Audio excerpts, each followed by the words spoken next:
Conceptual question number 16.5. What is the difference between elastic deformation and plastic deformation? Elastic deformation और plastic deformation में क्या फ़र्क है, इनमें हमने डिफरेंस बताना है।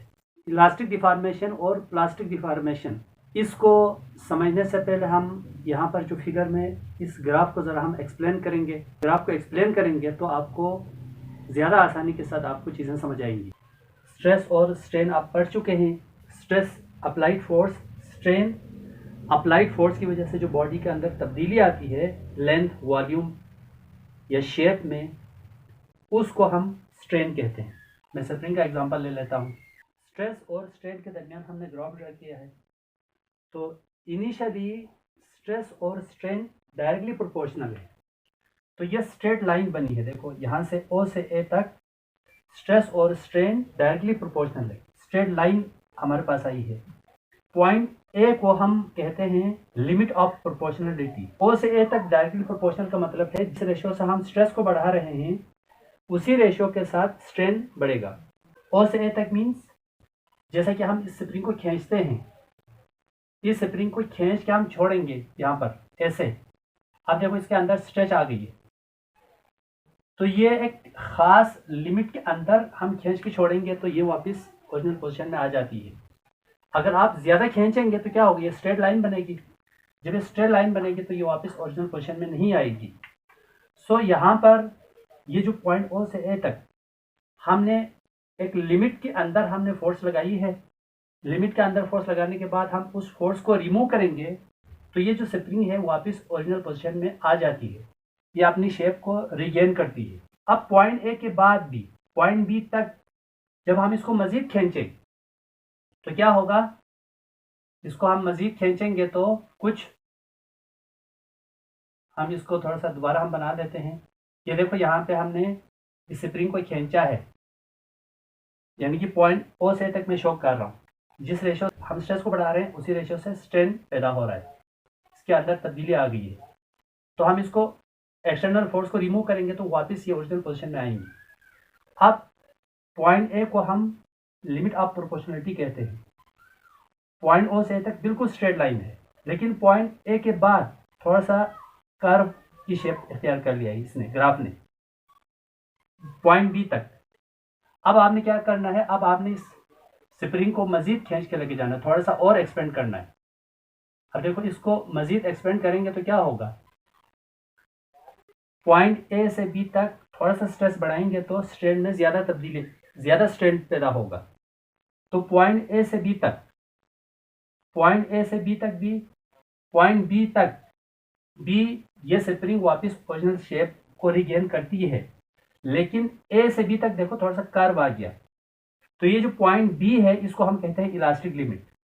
इसका मतलब ये जो कर्व है ओ से बी तक, ओ से बी तक हम इसको कहते हैं इलास्टिक रीजन। इलास्टिक रीजन हम इसलिए कहते हैं क्योंकि पॉइंट बी तक आप बॉडी को लेकर जाके छोड़ेंगे तो ये वापस ओरिजिनल शेप में आ जाती है, ये इलास्टिक लिमिट के अंदर है। इसलिए हम इस ओ से बी तक को हम इलास्टिक रीजन कहते हैं। लेकिन ओ से ए तक डायरेक्टली प्रोपोर्शनल है। ओ से डायरेक्ट प्रोपोर्शनल मीन जिस रेशियो से हम स्ट्रेस को बढ़ा रहे हैं उसी रेशियो से स्ट्रेन पैदा हो रहा है। पॉइंट ए से बी तक इलास्टिक लिमिट में है, बट जिस रेशियो से हम स्ट्रेस अप्लाई कर रहे हैं उस रेशियो से, यानी कि स्ट्रेस के साथ थोड़ा सा स्ट्रेस अप्लाई करेंगे तो ज़्यादा स्ट्रेन पैदा हो रहा है। लेकिन पॉइंट बी तक भी बॉडी वापस ओरिजिनल शेप में आएगी। अगर आप इस ओ से बी तक के ग्राफ पे आप गौर करेंगे तो 95% इस ग्राफ, ये जो ग्राफ है वो स्ट्रेट लाइन है। ओ से बी तक को हम कहते हैं इलास्टिक डिफॉर्मेशन। डिफॉर्मेशन मीन्स हम स्प्रिंग को खींचेंगे तो उसके अंदर तब्दीली आ गई। पॉइंट बी तक जब तक फोर्स लगी हुई है तब तक उस बॉडी के अंदर तब्दीली रहती है, लेकिन जो ही आप एक्सटर्नल फोर्स को रिमूव करेंगे तो वापस ओरिजिनल पोजीशन में आ जाती है। तो ये हमारे पास पॉइंट बी तक है, वो हमारे पास है इलास्टिक डिफॉर्मेशन। और इलास्टिक डिफॉर्मेशन के अंदर एनर्जी कांस्टेंट रहती है। Law of conservation of energy valid है, यहाँ पर एप्लीकेबल है, क्योंकि जिस एनर्जी के साथ बॉडी पॉइंट बी तक स्ट्रेच हो रहे हैं उसी एनर्जी के साथ ये बॉडी दोबारा ओरिजिनल शेप को रिगेन कर रही है। तो यहाँ पर law of conservation of energy applicable है। इसके अलावा ये रिवर्सिबल है, ये वापस ओरिजिनल पोजीशन में आ रही है, जिस पॉइंट से स्टार्ट किया उसी पॉइंट तक ये वापस आ रही है। और यहाँ पर हुक्स लॉ भी एप्लीकेबल है, क्योंकि stress is direct proportional to strain. 95% तक जो है ना स्ट्रेट लाइन है, स्ट्रेस और स्ट्रेन डायरेक्टली प्रोपोर्शनल है, तो हम 5% को हम नेग्लेक्ट कर देते हैं। इसके अलावा स्ट्रेस और स्ट्रेन कर्व भी स्ट्रेट लाइन है। देखो 95% इस ग्राफ, ये जो ग्राफ है वो स्ट्रेट है, बाकी 5% थोड़ा सा कर्व है, हम उसको नेग्लेक्ट करते हैं। पॉइंट बी के बाद आप इसको मजीद खींचेंगे, मजीद फोर्स इसके ऊपर बढ़ाएंगे तो क्या होगा, स्ट्रेस स्ट्रेन बहुत ज़्यादा पैदा होगा, जिसकी वजह से आप पॉइंट बी के बाद आप बेशक फोर्स को रिमूव कर दें तो ये बॉडी ओरिजिनल शेप में नहीं आएगी, वापस मीन पोजीशन पे नहीं आएगी। पॉइंट बी से डी तक आप इस बॉडी को खींच कर लेके जा सकते हैं, यानी कि ये स्ट्रेस को बर्दाश्त करती है। तो पॉइंट बी से डी तक आप बेशक फोर्स को, एक्सटर्नल फोर्स को रिमूव करो तो भी बॉडी ओरिजिनल शेप को रीगेन नहीं करेगी। क्यों? क्योंकि पॉइंट बी के बाद ये इलास्टिक लिमिट से बाहर जा चुकी है। पॉइंट डी के बाद पॉइंट बी से डी तक टूटे बगैर इसका अंदर स्ट्रेच आ जाता है, लेकिन पॉइंट बी से डी तक आप अप्लाइड फोर्स को रिमूव भी करें, ये बॉडी वापस ओरिजिनल शेप में नहीं आएगी। तो ये जो पॉइंट बी से डी तक है, इस रीजन को हम कहते हैं प्लास्टिक रीजन, क्योंकि अगर आप प्लास्टिक को देखो, आप थोड़ा सा स्ट्रेच करेंगे तो क्या होगा, ये वापस ओरिजिनल शेप में नहीं जाता, इसलिए हमने इसका नाम प्लास्टिक रीजन रखा है।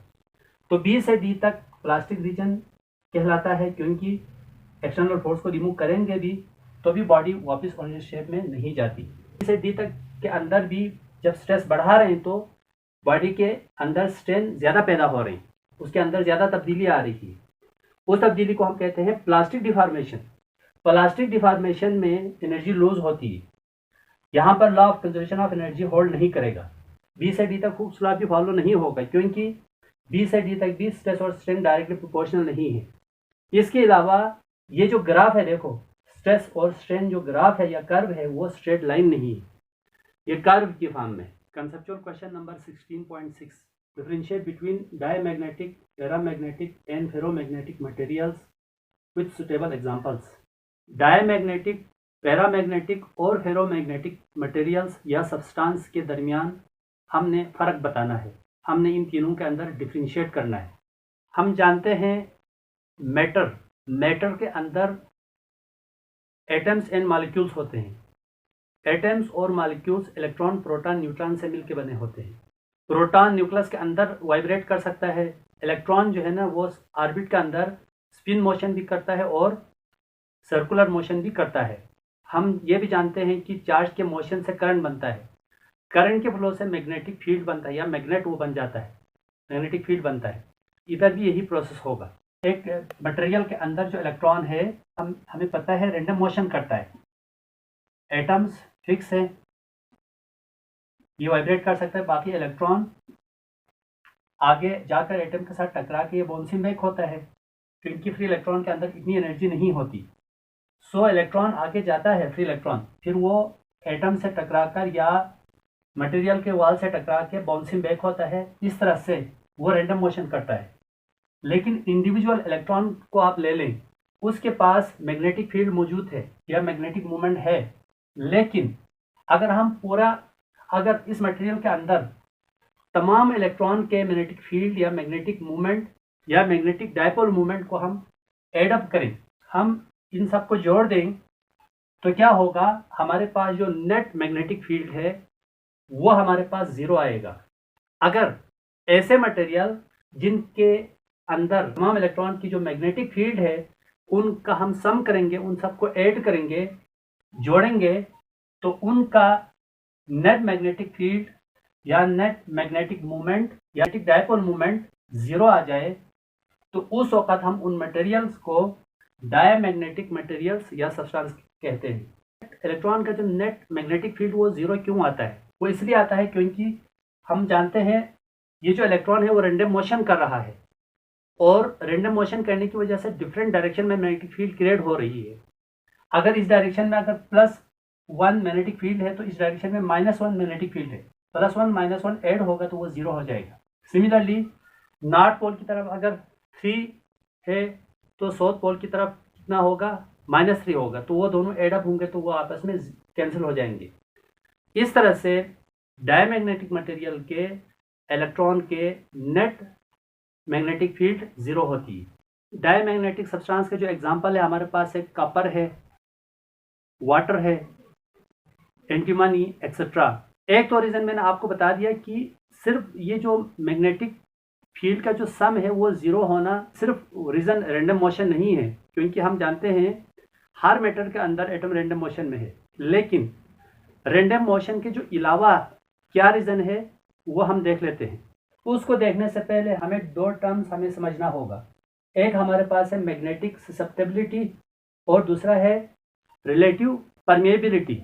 ये जो जीटा है एक्स की शेप में है, ये हमारे पास है मैग्नेटिक ससेप्टेबिलिटी, और ये जो म्यू आर है ये हमारे पास है रिलेटिव परमेबिलिटी जो हम मैग्नेटिज्म के अंदर इस्तेमाल करते हैं। और रिलेटिव एबिलिटी हमारे पास है 1 प्लस ससेप्टेबिलिटी, और ससेप्टेबिलिटी का जो फार्मूला है वो हमारे पास है m/h। m यहाँ पर है मैग्नेटाइजेशन, h जो है मैग्नेटिक फील्ड स्ट्रेंथ है, और ये जो मैग्नेटिक ससेप्टेबिलिटी है इसको हम इंटरनल मैग्नेटिक फील्ड भी कह सकते हैं। मैग्नेटिक ससेप्टेबिलिटी है ये रिलेटिव परमेबिलिटी के अंदर आ रहा है, तो इसका मतलब ये दोनों कांस्टेंट टर्म्स है। तो इन दोनों में फ़र्क क्या है, ये रिलेटिव परमेबिलिटी और ससेप्टेबिलिटी, इसमें डिफरेंस क्या है? बेसिक डिफरेंस इन दोनों के अंदर ये है, रिलेटिव परमेबिलिटी का मतलब होता है मटेरियल की प्रॉपर्टी है जो मटेरियल के अंदर जब एक्सटर्नल मैग्नेटिक फील्ड अप्लाई करेंगे उस मटेरियल के अंदर भी मैग्नेटिक फील्ड बनती है। तो मटेरियल की वो प्रॉपर्टी जो मटेरियल के अंदर एक्सटर्नल मैग्नेटिक फील्ड अप्लाई करने की वजह से मटेरियल के अंदर कितना मैग्नेटिक फील्ड बनने देती है, यानी कि मटेरियल की एक्सटर्नल मैग्नेटिक फील्ड को सपोर्ट करने की प्रॉपर्टी को, यानी कि मैग्नेटिक फील्ड को अपने अंदर से पास करने की जो प्रॉपर्टी है उसको हम कहते हैं रिलेटिव परमेबिलिटी। ससेप्टेबिलिटी का मतलब है कि जब हम एक्सटर्नल मैग्नेटिक फील्ड अप्लाई करेंगे मटेरियल के ऊपर तो वो मटेरियल उस मैग्नेटिक फील्ड से रिपल होगा या अट्रैक्ट होगा। तो ये जो मैग्नेटिक ससेप्टेबिलिटी हमें बताता है वो मटेरियल एक्सटर्नल मैग्नेटिक फील्ड की तरफ अट्रैक्ट होगा या रिपल होगा। सो मैग्नेटिक ससेप्टेबिलिटी और रिलेटिव परमेबिलिटी इन दोनों को हम समझ चुके हैं। अब हम इसको फर्दर हम आगे एक्सप्लेन करेंगे। डायमैग्नेटिक सब्सटेंस के मैग्नेटिक ससेप्टेबिलिटी है वो लेस देन 0 होती है।